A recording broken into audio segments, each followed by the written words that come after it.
What makes this story especially hard to bear is we now know that a loss that huge, and it was a catastrophe by any measure, started with a single error, a few atoms across, buried inside a cell. Now, that something so small could trigger such an enormous result is a perspective that is incredibly frightening, except that now geneticists have figured out how to see many of these tiny errors before they become catastrophes.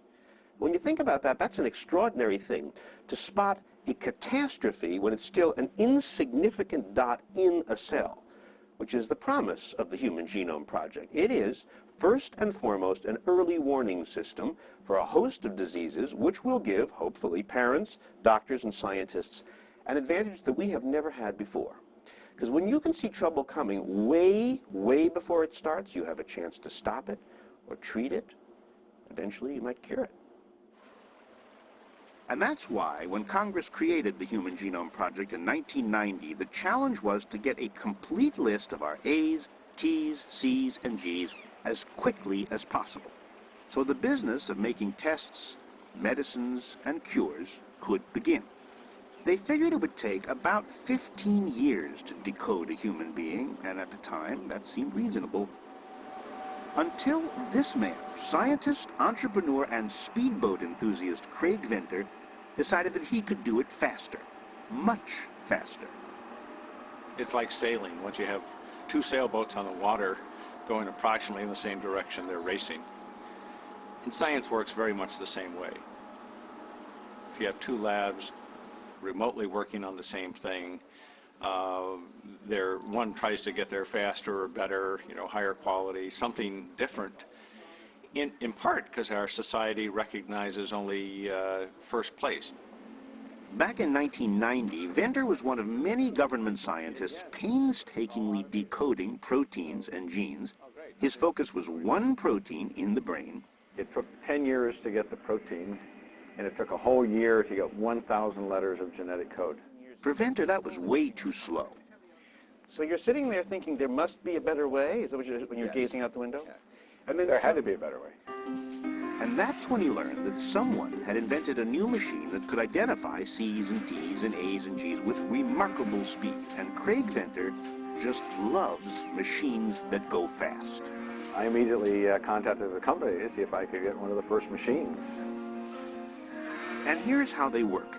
Human DNA is chopped by robots into tiny pieces. These pieces are copied over and over again in bacteria and then tagged with colored dyes. A laser bounces light off each snip of DNA, and the colors that it sees represent individual letters in the genetic code. And these computers can do this 24 hours a day, every day. So now you can see clearly the peaks. Yeah. So there's just a blue one coming up, so that's a C coming up. So you could read this and you could write this all down. So blue, yellow, red, red, yellow. So that's C, G, T, T, A. Then somehow all these little pieces have to be put together again in the right order. Venter's dream was to have hundreds of new machines at his fingertips, so he quit his government job and formed a company he called Celera Genomics. Celera from the Latin word celerity, meaning speed. And this is what he built. Oh my Lord. And you know what, it's interesting, there's almost nobody here. Yeah. It's all automated. So who is this guy, and why is he such a bulldog for speed? Craig Venter grew up in California, left high school and spent a year as a surfing bum on the beach by day and a stock boy at Sears by night. He was inevitably drafted, went to Vietnam with the Navy. That's him way over there on the left. He was eventually assigned to a naval hospital in Da Nang during the Tet Offensive when Americans were taking very heavy casualties. At 21, he was in the triage unit where they decide who will live and who will die. When you're young and you see a lot of people die, and they all could be you, do you then feel that you sort of owe them cures that they'll never get? Or am I over-romanticizing? Well, the motivations become complex. That's certainly a part of it. also, I think surviving the year there was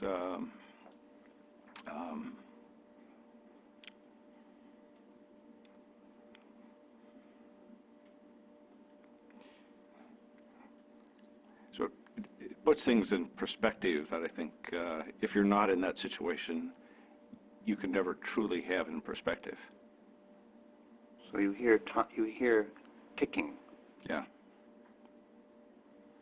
But also I feel that I've had this tremendous gift for all these years since I got back in 1968, and I wanted to make sure I did something with it.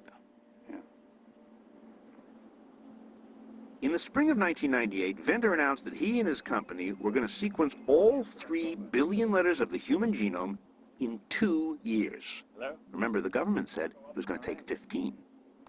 There was a lot of arrogance that went with that program. They were going to do it at their pace, and a lot of the scientists, you know, if they were really being honest with you, would tell you that they planned to retire doing this program. You know, that's not what we think is the right way to do science, especially science that affects so many people's lives. Craig's a high testosterone male he just loves being an iconoclast, right? He loves rattling people's cages. And he's done that consistently in the Genome Project.